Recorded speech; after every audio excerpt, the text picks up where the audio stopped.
চট্টগ্রামে শিক্ষা সামগ্রী বিতরণ করেছে জাপান ভিত্তিক মানবিক সংগঠন রিসু কুসেইকাই বাংলাদেশ। বাঁশখালী উপজেলার পূর্ব কাহারঘোনা সরকারি প্রাথমিক বিদ্যালয়ের 2 শতাধিক শিক্ষার্থীর মাঝে এসব সামগ্রী তুলে দেওয়া হয়।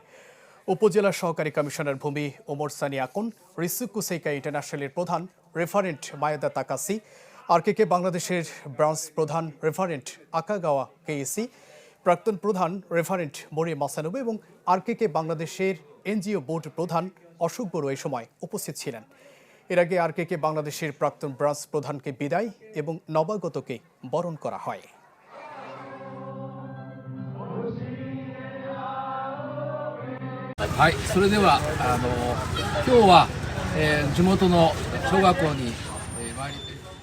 আজ আমরা রিসু কুসেইকাই বাংলাদেশের উদ্যোগে এই স্কুলের শিক্ষার্থীদের মাঝে শিক্ষা সামগ্রী বিতরণ করতে এসেছি।